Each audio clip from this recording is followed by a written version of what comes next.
Hello friends, எல்லாம் எப்படி இருக்கீங்க? வெல்கம் டு மிஸ்ஸஸ் சம்பா சமையல். இன்னைக்கு நான் செய்ய போகிறது என்னன்னு பார்த்தீங்கன்னா, ஒரு குழம்பு தான் வச்சு காட்ட போகிறேன். சுண்டலும் சுரக்காயும் குழம்பு. இது ரொம்ப டேஸ்ட்டாக இருக்கும். சுண்டல் வந்து உடம்புக்கு ரொம்ப ஹெல்த்தியானது.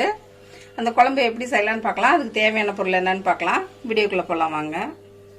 பாதி சுரக்காய் எடுத்து கட் பண்ணியிருக்கேன்.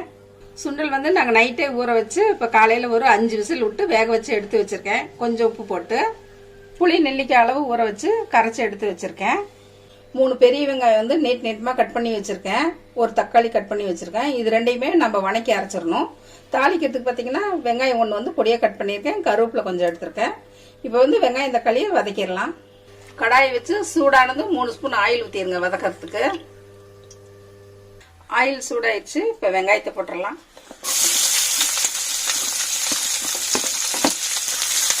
வெங்காயம் பாதி வதங்கினது நம்ம தக்காளி போட்டுடலாம்.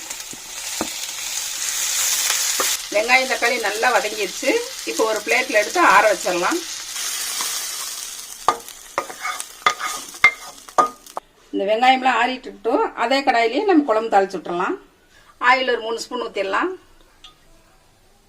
ஆயில் சூடாயிடுச்சு. கடுகு ஒரு ஸ்பூன் போட்டுடலாம். சீரகம் ஒரு 1/2 ஸ்பூன் போட்டுடலாம். கடுகு சீரகம் பொரிஞ்சிருச்சு. இப்போ வெங்காயம் கருவேப்பிலை போட்டுடலாம். வெங்காயம் நல்லா வதங்கிடுச்சு. இப்போ வந்து மல்லித்தூள் ஒரு 2 ஸ்பூன் போட்டுக்கலாம். குழம்பு மிளகாத்தூள் ஒரு 2 ஸ்பூன் போட்டுக்கலாம். மஞ்சத்தூள் ஒரு 1/2 ஸ்பூன் போட்டுக்கலாம். நம்ம கட் பண்ணி வச்ச சுரக்காயை போட்டுடலாம்.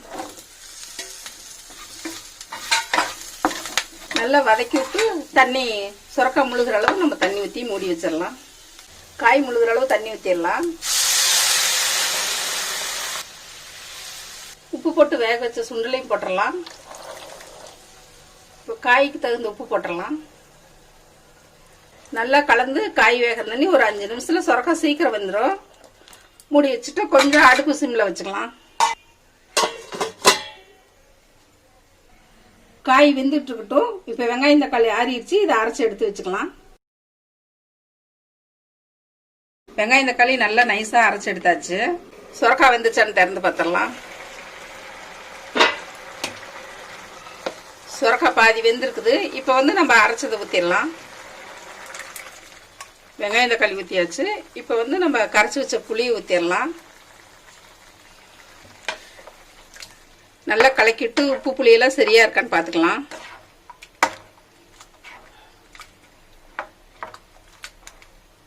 புளி கொஞ்சம் பத்தலை, மிச்சத்தை ஊற்றிடலாம். உப்பு லைட்டாக பத்தலை, உப்பும் போட்டுடலாம். ஒரு 3 நிமிஷம் கொதிச்சுன்னா சுவையான டேஸ்டான சுண்டல் சுரக்காய் குழம்பு ரெடி ஆயிரும். இப்போ நம்ம மூடி வச்சிடலாம். 3 நிமிஷம் மூடி வச்சோம். குழம்பு கொதிச்சு நல்லா வாசம் வந்துடுச்சு. சூப்பரா இருக்கு பாருங்க. வாசம் நல்லா இருக்கு. சுண்டல் சுரக்காய் குழம்பு இது ரொம்ப டேஸ்டா இருக்கும். இப்போ கொத்தமல்லி தழை போட்டுடலாம். இது கடைசியா போட்டா நல்லா வாசம் நல்லா இருக்கும். கொத்தமல்லி கடைசியா போட்டா இது பார்த்தீங்கன்னா இட்லிக்கு சப்பாத்திக்கு சாப்பாட்டுக்கு எல்லாத்துக்குமே ரொம்ப நல்லா இருக்கும். டேஸ்டா இருக்கும். இப்போ ஒரு குழம்பு காலையில வச்சோம்னா 2க்குமே வச்சுக்கலாம். வேலைக்கு போறவங்க குழம்பு காலையில வச்சாக்கா டிஃபனுக்கும் ஆயிக்கும், மத்தியானம் லஞ்சுக்கும் ஆயிக்கும். ஒரே குழம்பா கூட வேலைக்கு போறவங்க வச்சு சாப்பிட்டுக்கலாம். இப்படி இந்த குழம்பு டிரான்ஸ்ஃபர் பண்ணிக்கலாம். அடுப்பு ஆஃப் பண்ணிடுறேன்.